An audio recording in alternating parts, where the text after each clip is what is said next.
Amerika Serikat memprediksi Iran akan melancarkan serangan terhadap Israel dalam 24 jam ke depan atau paling tidak 48 jam ke depan. Menanggapi ancaman Iran, Perdana Menteri Israel Benjamin Netanyahu mengaku pasukannya siap menghadapi serangan apapun. Dikutip dari The Times of Israel, pernyataan ini disampaikan Netanyahu pada Minggu 4 Agustus 2024. Diakuinya, pihaknya siap menghadapi skenario apapun, baik secara ofensif maupun defensif. Lebih lanjut dikatakannya, militernya akan membalas dengan keras jika negaranya diserang.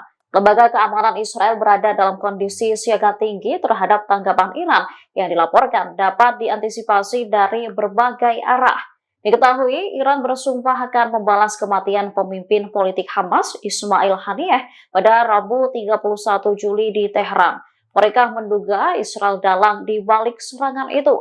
Namun Israel sendiri belum memberikan komentarnya soal tewasnya Haniyeh. Saat ini sebanyak 22 negara telah meminta warganya untuk meninggalkan Lebanon.